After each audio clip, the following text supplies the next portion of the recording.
नमस्कार, मैं नूर, आप देख रहे हैं स्वराज पोस्ट और हमारे साथ इस स्टूडियो में मौजूद हैं हमारे सहयोगी ददन जी।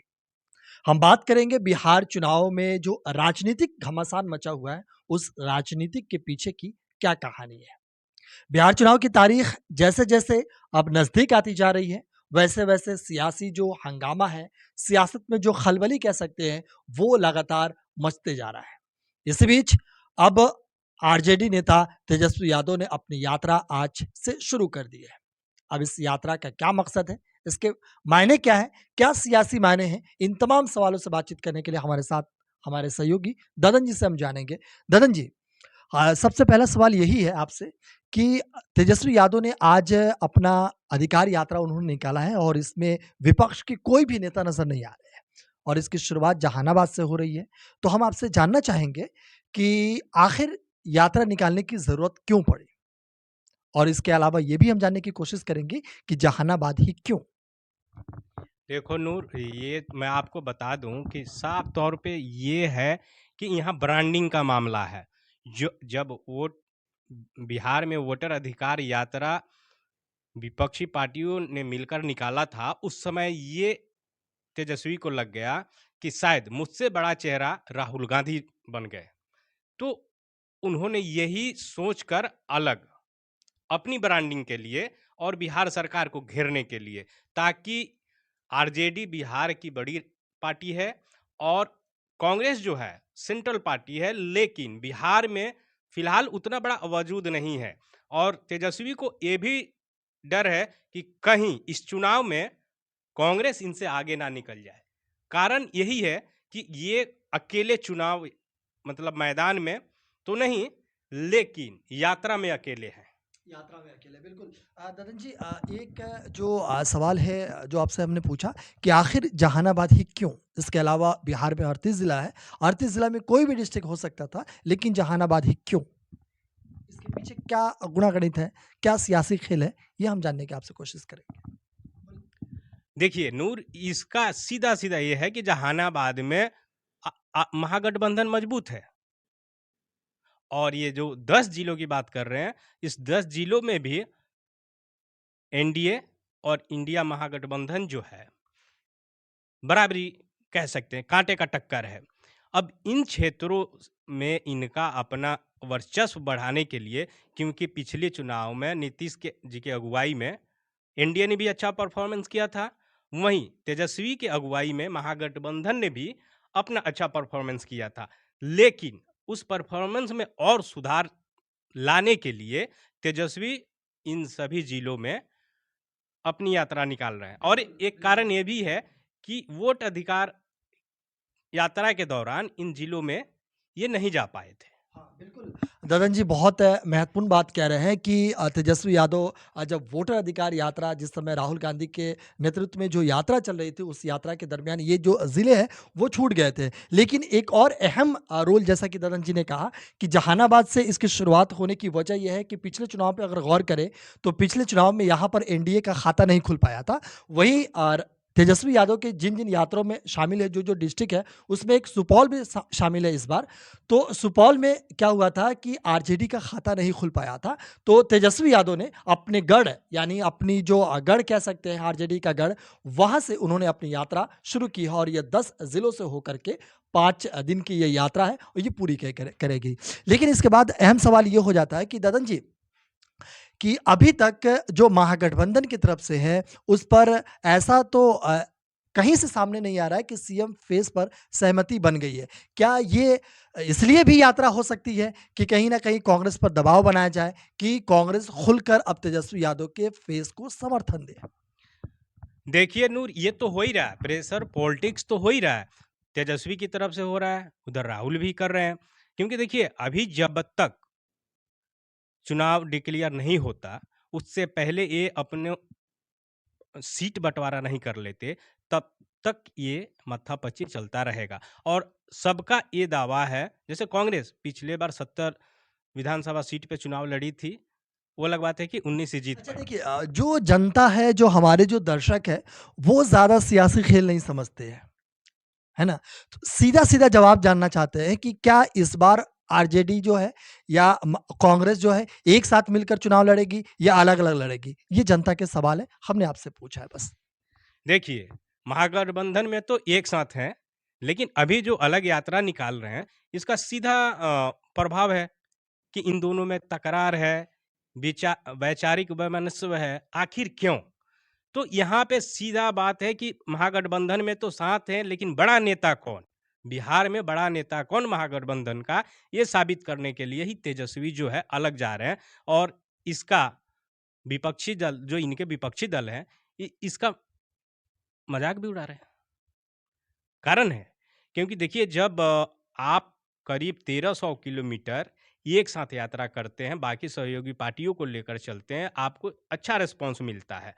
वहीं अब क्या हो गया कि आपको लगा कि नहीं, कहीं कांग्रेस की ज़्यादा इसमें वाहवाही ना हो जाए। लेकिन लेकिन अभी तेजस्वी यादव की यात्रा से पहले जब पत्रकारों ने सवाल पूछा था तो उन्होंने कहा कि नहीं राहुल गांधी तेजस्वी ऐसा उनके बयानों से नहीं लगा। लेकिन एक सवाल ये है कि जिस तरीके से तेजस्वी यादव मुज़फ्फरपुर में जाते हैं और वहाँ पे कहते हैं कि तेजस्वी 243 सीटों पर अकेले लड़ेगा। अब सवाल ये पैदा हो रहा है कि अकेले लड़ेगा क्या सचमुच तेजस्वी यादव 243 सीटों पर यानी आरजेडी 243 सीटों पर लड़ने जा रही है या फिर ये कांग्रेस के ऊपर दबाव बनाने की बात है? इसके पीछे क्या है सियासी खेल? हम आपसे समझने की कोशिश करेंगे। चूँकि आप खबरों के लिखने वाले हैं, गढ़ने वाले हैं, तो हम आपसे समझने की कोशिश करेंगे। ये पूरा जो मामला है, ये दबाव बनाने की कोशिश है। तेजस्वी कभी 243 में विधानसभा सीटों पर अकेले नहीं जा रहे हैं और जैसे कांग्रेस को तेजस्वी की ज़रूरत है, वैसे तेजस्वी को भी कांग्रेस की ज़रूरत है। कारण है, क्योंकि यहाँ एनडीए जो है, मौजूदा सरकार उन्हीं की है और हो सकता है काफ़ी लोग नीतीश जी से नाराज़ हो, लेकिन यहाँ फैक्टर है फिर मोदी जी। मोदी जी भी ताबड़तोड़ बिहार आ रहे हैं और योजनाओं का शिलान्यास, शुभारंभ कर रहे हैं और जिस तरह से लोगों को सौगात दे रहे हैं, ये बात साफ है कि अकेले तेजस्वी चुनावी मैदान में नहीं है। बिल्कुल। ददन जी बिल्कुल सही कह रहे हैं। अगर हम पिछले चुनाव की अगर बात करें 2020 विधानसभा चुनाव की बात करें, तो तेजस्वी यादव यानी पूरे महागठबंधन की बात करें तो 110 सीटें जीत पाई थी यानी कि जो जादुई आंकड़ा है उससे 12 पीछे रह गई थी। लेकिन इस बार अब क्या होगा ये तो वक़्त बताएगा लेकिन एक अहम सवाल ये भी है कि क्या राहुल गांधी अब तेजस्वी यादव को प्रेज़ेंट करने जा रहे हैं इस यात्रा के बाद? या इस यात्रा के बाद क्या माहौल बदल जाएगा? क्या कुछ बदलेगा, नहीं बदलेगा? क्या सीएम फेस पर आम सहमति बन जाएगी, नहीं बनेगी? ये सवाल हम आपसे पूछें। देखिए, आरजेडी की तरफ से तो तेजस्वी सीएम फेस है ही, उधर Mukesh Sahni deputy CM face है ही, क्योंकि खुद गठबंधन की बात हाँ, करें। अब गठबंधन में ही तो हैं ये लोग और मुकेश सहनी अपने आप को डिप्टी सीएम कहते ही हैं, तेजस्वी अपने आप को सीएम फेस कहते ही हैं। लेकिन हाँ, बाकी सहयोगी दल खुलकर कभी किसी मंच पे इवन राहुल गांधी तक ने भी नहीं कहा है कि तेजस्वी सीएम फेस हैं। अब वजह क्या है, ये अलग बात है। लेकिन देखिए खींचतान है, अब खींचतान कई बातों को लेकर है। एक तो सीट को लेकर है, दूसरी बात ये है कि पिछली बार जो 70 सीट कांग्रेस ने चुनाव लड़ी थी जिन पे, उनमें से 45 ऐसी सीट थी जहाँ पे एनडीए का दबदबा था, गढ़ अच्छा, था। गढ़ हम एक बात हम एक सवाल पूछना चाहेंगे। पिछले चुनावों को रख कर के हम थोड़ा-सा सवाल हम पूछेंगे कि जिस तरीके से पिछले विधानसभा चुनाव में जो एनडीए की तरफ से 5 जो है दल थे और इधर महागठबंधन की तरफ से भी 5 दल थे। लेकिन इस बार जो है एनडीए तो ठीक है 5 है, लेकिन इस बार अभी जो है महागठबंधन की तरफ से 8 दल हैं और आईपी गुप्ता की अगर बातचीत इसमें चल रही है, अगर शामिल होते हैं तो 9 दल इसमें हो जाएँगे। तो नहले पर जो है एनडीए कौन-सा ऐसा खेल खेलेगी ताकि इसको चित कर देगी या फिर नहले मिलकर ऐसा कौन-सा खेल खेलेगी कि उनको एनडीए को चित कर दे? ये थोड़ा हम आपसे समझने की कोशिश करेंगे। सिर्फ इस बात का कि आपस में सीट शेयरिंग कैसे और कब हो रहा है।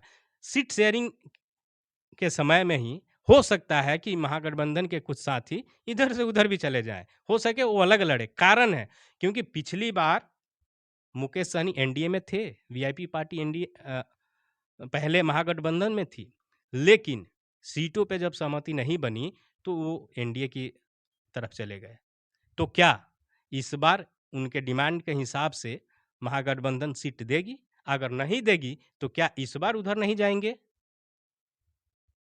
यानी आप यूँ कह रहे हैं कि सभी पार्टियाँ जो है अपने हितों की रक्षा बात करती है। अगर हित नहीं होगा तो क्या ये पाला बदलती है, नहीं बदलती है, ये तो देखने वाली बात होगी। आप यही कह रहे हैं, ददन जी का साफ कहना है। लेकिन ये तो वक़्त आने के बाद ही पूरी तरीके से ये तस्वीरें साफ हो जाएगी। लेकिन जो फ़िलहाल की राजनीति है, वो यही है।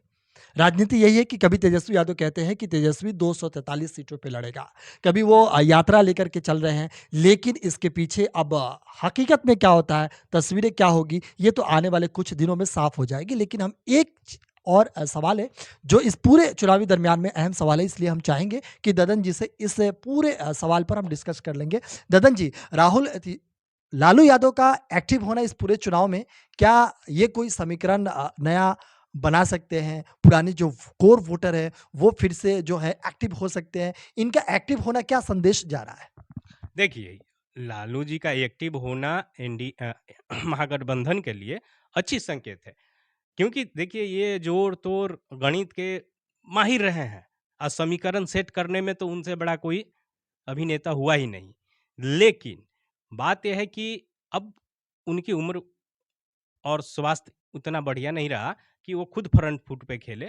हाँ, अब तेजस्वी के सहारे वो खेल रहे हैं, लेकिन कांग्रेस भी ऐसा नहीं है कि तेजस्वी से दूर होगी। ये सब प्रे सर बिल्कुल ददन जी बहुत अच्छी बात कह रहे हैं कि लालू यादव की अब सेहत भी सही नहीं है, लेकिन वो जहाँ भी है अभी सुख-दुःख में जाने की कोशिश कर रहे हैं। पिछली बार अगर विधानसभा चुनाव की बात करें तो लालू यादव उस समय जेल में थे, लेकिन इस बार अब जो है वो अपने वैन के सहारे जो सुख-दुःख है अपने कार्यकर्ताओं में, अपने जो चाहने वाले हैं, जो समर्थक हैं, उनके बीच जा रहे हैं। लेकिन ये तो वक़्त बताएगा कि इस पूरे खेल का नतीजा क्या होगा? किसकी रणनीति सबसे बेहतर है? एनडीए की रणनीति है या महागठबंधन की रणनीति है? ये आने वाले वक़्त में पूरी तस्वीरें क्लियर हो जाएगी। अब ददन जी कुछ आखिरी सवाल आप कहना चाहेंगे? क्या कह रहे हैं आप? और देखिए, बिहार में महागठबंधन बनाम एनडीए चुनाव होने के बिल्कुल आसार हैं।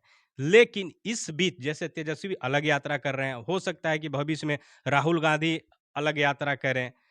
तो इससे ना जो इनका मिशन है एनडीए को घेरने की, कभी सफल नहीं होगा। बहुत अच्छी बात कह रहे हैं कि जिस तरीके से अगर ये यात्रा कर रहे हैं तेजस्वी यादव, अगर आने वाले भविष्य में अगर ऐसे ही योजना बनती है कि अगर राहुल गांधी की भी यात्रा होती है, तो शायद ये नुकसान पहुँच सकता है, महागठबंधन को धक्का होगा। लेकिन ऐसा होने की कहीं भी उम्मीद नहीं है। लेकिन राजनीति में कुछ कहना बहुत असंभव है और जल्दबाज़ी में कहना बहुत ठीक नहीं होगा। तो ऐसे तमाम बड़ी और खबरें छोटी खबरों के लिए हमारे साथ जुड़े रहिए और देखते रहिए स्वराज पोस्ट।